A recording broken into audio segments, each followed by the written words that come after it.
Good morning, guys. All quiet on the farm. It's early morning at 6 a.m.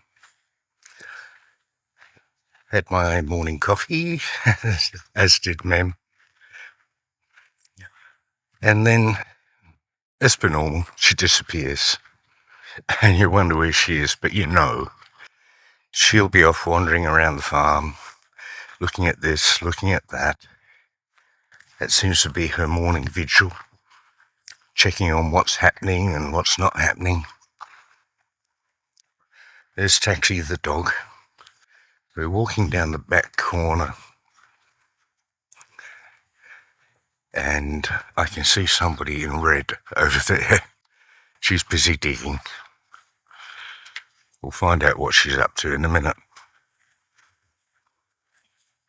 I think we've been getting a leakage of water from this end of the property down into this other man's farm here. So I think she's attending to that. Hello.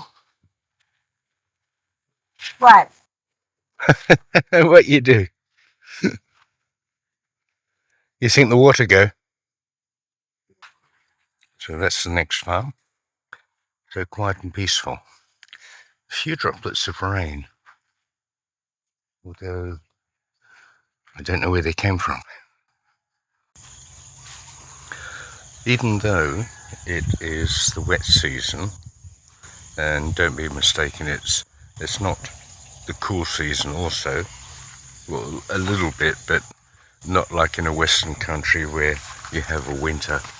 They don't necessarily have that here. But still, as you can see there, we have bananas coming, and we have another bunch, which is multiple hands of bananas. Bananas don't normally grow as a singular plant. You can put one in, and from the one, more will sprout around the base, form a new plant, but they're so tightly packed from one original plant, you get many, and that's how they grow. And when those bananas are ripe, that particular plant will probably get cut about halfway down, which will let the head of the plant sort of come down towards ground, and you'll grab the bunch as it comes down.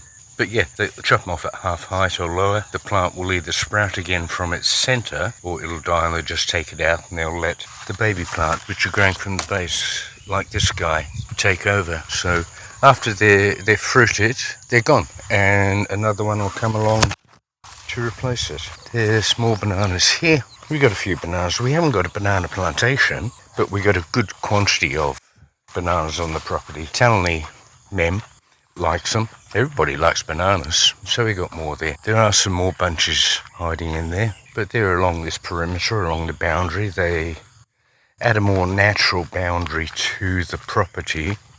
Sure, we have the fence, which needs upkeep. It deteriorates. We burn along the fence line. What starts off as a good sort of galv-type barbed wire. After a while, the galv is burned off, and then it starts to rust. We'll still get quite a few years out of it, but obviously a property of this size, there is lots of fence line, so there's always a section somewhere that needs some attention. But in this less travelled and walked sort of side along this fence line, it gets quite overgrown. There's lots of creepers and things that come in. And talking about bananas, there's another bunch there now. So you can sort of cut down to a point. I can cut down to here from the house, but then it gets a bit awkward to get in with the machine, and sometimes you just need a hands-on cutting and cleaning once it gets too bad. Another small bunch on this one. I did some cutting here yesterday just to clear this along the fence line. It grows quite quick. You can see there's a bit inside there in the walking area along these bananas. That's not a problem to walk at the moment. You can see the fish have woken up, and the small fish will go in schools and round and round in circles. Sometimes just break the surface with their nose. Then it's like you turn on a switch and it's zoom. They're all on the surface 1 second and zoom. They wiggle and disappear, and they do it all together as a group. Perfectly timed. Like how they communicate that or what it is that triggers them, I don't know. Anybody out there that knows, I'd be really, really interested to know what it is. Somehow it's orchestrated that they all do it at that very 1 second. And I can't say it's one decides to do it and the others follow. Like turning on a switch, all of them do it at the same split second. And Talon is walking back up there now.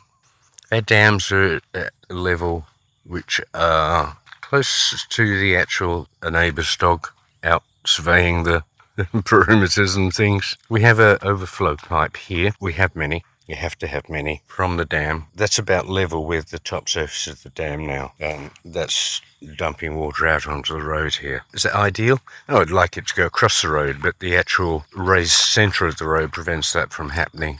When it gets a bit higher, the overflow will go, and then anything on this side after a few days of no rain will just dry up. Sun's reasonably high now. No real heat coming from it just yet because we've got quite a bit of cloud cover out there. A young lad on a sporty bike. Yeah, kids in the Western world have their first sort of car and they do it up and make it sort of sporty and noisy. Well, in Thailand, it tends to be the motorcycles, the 100cc, and they have their street racing and they have, these,